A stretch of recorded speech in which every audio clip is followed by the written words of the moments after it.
You drop an apple and, well, it falls. You look up at the moon and it reliably orbits the Earth, right? Right, it's incredibly predictable. Yeah, exactly. When you observe the everyday world around you, it really feels like there is just this one single rule book governing everything.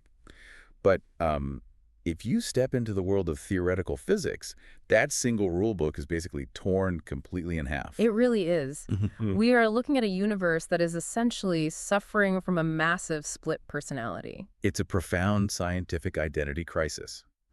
So, welcome to today's deep dive. We are exploring a really fascinating essay from October 2005. Yes, it's by an author named Xu Feng, and it's titled A Blind Spot in Superstring Theory. Right. And our mission for you today is to unpack why the two greatest scientific frameworks in human history fundamentally contradict each other. We'll look at how physicists are desperately trying to fix it and, explore why this author thinks their absolute best solution is completely flawed. It's a really unique critique, because we're talking about how human beings attempt to unify the macroscopic world, so planets and stars, with the microscopic world of subatomic particles, and whether current science can actually achieve that at all. So let's start with a rather practical, if slightly absurd analogy that the author uses to frame this entire crisis. I want you to imagine a pair of pants. A pair of pants, okay, it's a great visual. Quantum field theory, which is the math that governs the microscopic world, that's one leg of the pants. Okay. And then general relativity, the math that governs the big macroscopic world, that is the other leg. And string theory, or superstring theory, is essentially the waistband trying to hold them together so the universe isn't just, walking around pantsless. Exactly. But to really understand why these two pant legs don't match, we need to look at how they each operate, starting with the macro world, which is Einstein's territory. Yes, general relativity. Einstein completely rewrote our understanding of the cosmos. He proposed that gravity isn't actually some magical, invisible pulling force between two objects. Like a magnet or something. Right, not like a magnet. Instead, he argued that space itself is a physical thing. It's like a smooth, flat fabric. Okay, a flat fabric. And when a massive celestial body, like the sun or a planet, sits in that space, its sheer mass causes that smooth fabric to warp and curve inward. That geometric curvature of space is what you and I experience as gravity. So Sweffing uses a slightly unusual metaphor here to illustrate this, but it actually works really well. He compares the smooth, flat fabric of space to like a smooth cheek. A smooth cheek, yes. And gravity is like pressing your index finger really hard into it. The pressure breaks the smoothness and forms an indentation like a curved pit. That's a very visceral way to picture it. Right. So let's unpack this. A massive star creates a pit in space, just like a finger creates a pit on a cheek. But if I try to do it, or, pedal on the street tries to do it, the mass is simply too small to make a noticeable dent. Yes, and what's fascinating here is that this is exactly why microscopic matter has virtually no apparent gravity. You, me, a grain of sand, we simply do not possess the mass required to deform the geometry of space in any meaningful way. Wow, okay, so we aren't denting the cheek at all. Not even a little bit. General relativity beautifully explains the macro universe. It tells us why galaxies swirl and planets orbit, but it relies on that mass creating that curve. Okay, so massive objects curve space. Hmm. But what happens if an object has virtually no mass at all? Does the math just break? It completely shatters. Wait, really? Just shatters? Yes, because when we pull out a microscope and zoom way, way in down to the level of fundamental particles, we enter the domain of quantum mechanics. And down there, the smooth cheek of space vanishes entirely. So it's not a fabric anymore. Not at all. It's a tumultuous, boiling soup of particles flying around unpredictably. And because these particles have masses that are practically zero, they cannot curve space. I hear what you're saying, but that feels, totally counterintuitive. If they have near zero mass, they aren't curving space. And if they aren't curving space, there is no gravity acting on them. Correct. So what is actually making them move? Why aren't they just sitting still? Because they are driven by three entirely different forces, and none of them rely on the geometry of space. Oh, okay. In the quantum realm, forces are created through the literal physical exchange of particles. We're talking about electromagnetism, the strong nuclear force, and the weak nuclear force. Hold on. I need to pause you there, because the phrase exchange of particles gets thrown around a lot in physics. It does, yeah. But how does throwing a microscopic particle at something create a push or a pull? Okay, think of two people on ice skates facing each other. Right, two ice skaters. If one skater throws a heavy medicine ball to the other, the physical act of throwing that heavy mass pushes the first skater backward. Because of recoil. Exactly. And when the second skater catches it, the impact pushes them backward, too. That physical exchange creates a repulsive force. It actively pushes them apart. Oh, wow. Okay, that makes total sense for pushing. But what about a pulling force? How does a ball pull you? Well, imagine those same two ice skaters, but this time they are grabbing a rope and tossing the tension back and forth, pulling on each other. It draws them together. I see. In the quantum realm, electromagnetism uses particles called photons as that medicine ball or rope. The strong nuclear force uses particles called gluons to literally glue the nucleus of an atom together. Hence the name, gluons. Right. And the weak nuclear force, which is responsible for radioactive decay, uses particles called bosons. So these particles, the photons, gluons, bosons, they are essentially the messengers of force. They are physically bouncing between matter, telling it to push or pull. Exactly. But general relativity, the smooth cheek, the curved space, has absolutely no place for messenger particles. Einstein's math is totally blind to them. So think about your own body right now as you're listening to this. You were sitting in a chair, stuck to the earth, because of macroscopic gravity curving space. Right, the macro world. But on a microscopic level, your very cells, your atoms, are held together by this chaotic quantum soup, throwing gluons and photons back and forth. You are literally walking around as a living contradiction. It's true. The left side of the universe is operating by one set of laws, and the right side is operating by another. And that contradiction is what keeps physicists awake at night. You cannot have two foundational theories of reality that refuse to talk to each other. We desperately need a mosaic theory to stitch them together. We need the waistband for the pants. We need the waistband. Which brings us to superstring theory. But before we get to the strings, let's look at the fabric they're supposed to be replacing. Same idea. If you break down a grain of sand, you get molecules. Break down those molecules, you get atoms. Atoms have a nucleus made of protons and neutrons. Break those open and you find quarks. And for a long time, the scientific consensus was that things like quarks and electrons were the absolute bottom of the ladder. Yes. The standard model of physics treats them as fundamental point particles. It basically assumes they are tiny, indivisible dots with zero internal structure. Right. Just a dot. But here's where it gets really interesting. String theory comes along and says, actually, those dots are an illusion. There are no dots. Exactly. At the absolute foundational basement of reality, there are only minuscule vibrating strings of energy. It's a huge paradigm shift. It is.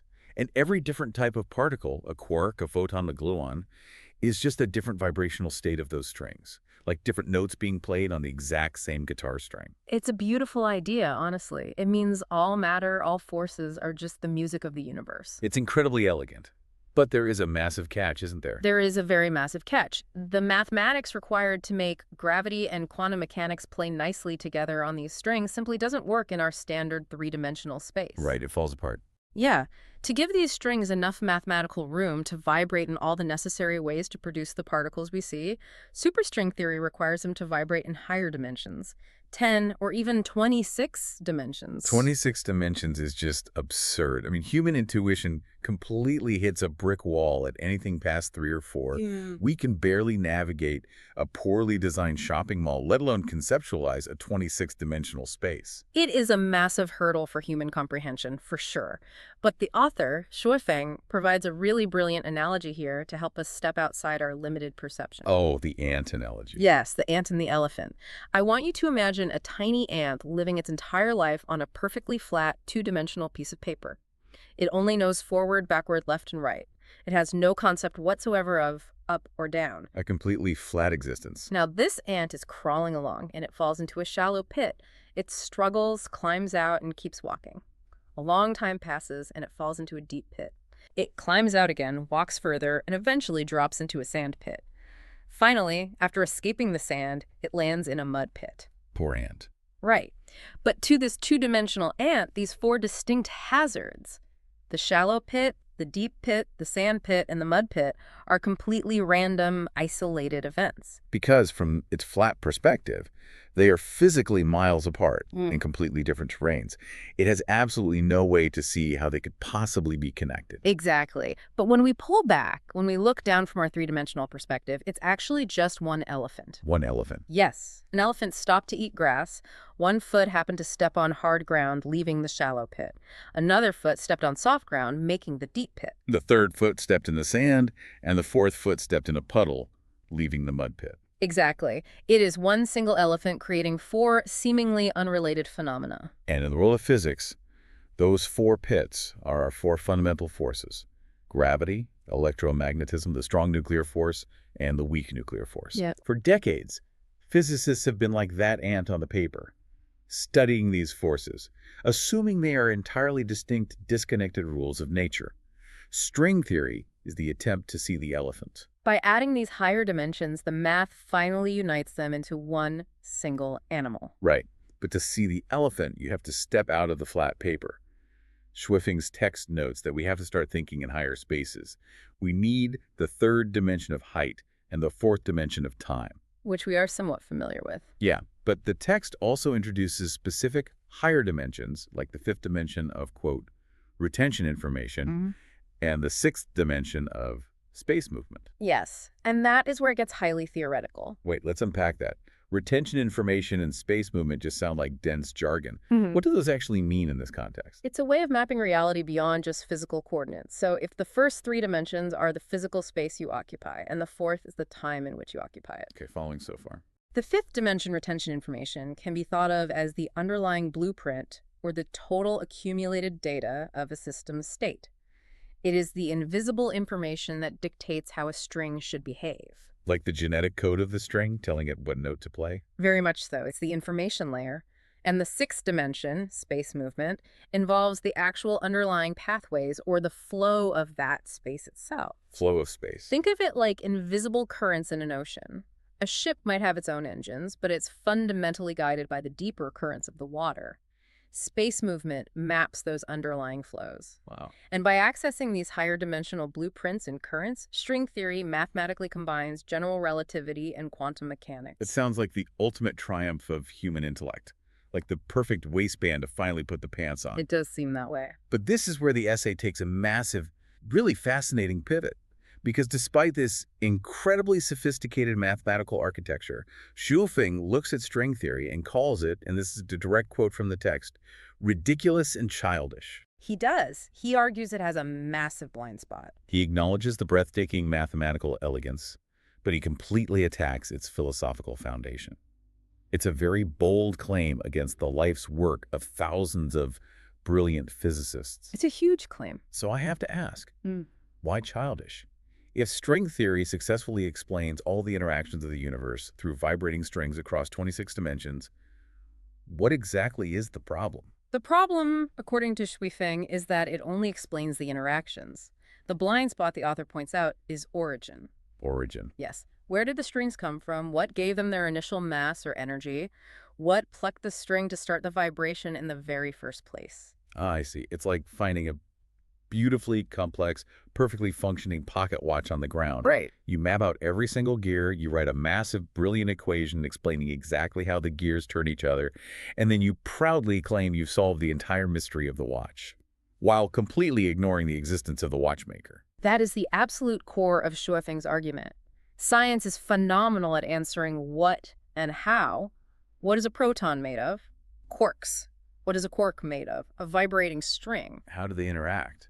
Through complex vibrations across 26 dimensions. Exactly. But eventually, you hit bedrock. When you keep digging down to the absolute foundation of reality, asking how something works eventually forces you to ask why it exists at all. The uncaused cause. And physics, by its very definition, cannot answer that. I mean, the math equation cannot tell you who wrote the math equation. No, it can't. Schwiffing argues that a true unified field theory simply cannot be established without knowing the actual origin of the universe. The math might be flawlessly self-consistent, but without an origin point, he believes the theory is fundamentally incomplete and ultimately hollow. So where does he go from there? If he thinks science hits a brick wall at the origin of the universe, what is his solution? Well, this is where he transitions entirely out of physics. He concludes that science alone cannot cross this boundary. Instead, the text asserts that only a concept he refers to as Lifechanyuan can solve the ultimate origin of the universe and answer those fundamental why questions. And as your guides on this deep dive, our job isn't to validate or debunk that specific conclusion. We are simply mapping the architecture of the author's critique. Exactly. We're just looking at the argument. He takes us through the broken pieces of 20th century physics, explains brilliantly how string theory uses higher dimensions to try and glue them together, and then draws a hard line in the sand saying, math is not enough. You still need an origin. It is a fascinating leap from pure physics straight into a structural critique of the limits of science itself. It forces anyone studying physics to recognize the boundary line between describing the mechanics of reality and understanding the origin of reality. Because you can perfectly describe the footprints, but that doesn't mean you know where the elephant came from. Precisely. Think about the massive ground we've covered today. We started with the macro world, that smooth cheek of space deformed by massive blazing stars. The world of general relativity. Right. And then we zoomed all the way down into the microscopic quantum soup where particles play an endless game of ice skater medicine ball, throwing forces back and forth with zero regard for gravity. A completely different rulebook. And then we stepped into unimaginable higher dimensions to see the grand elephant leaving isolated footprints in our universe. Understanding this friction, the two radically mismatched legs of the universe's pants, really gives you an entirely new lens through which to view the reality you interact with every single day. It does. And as you move through your day, keep that ant in mind. It was blissfully unaware of the higher dimensions entirely shaping its reality. So true. If our current best mathematical models of theoretical physics require up to 26 dimensions just to explain the basic forces holding your coffee cup together, what other massive invisible elephants are currently walking right through our three-dimensional world, completely unseen?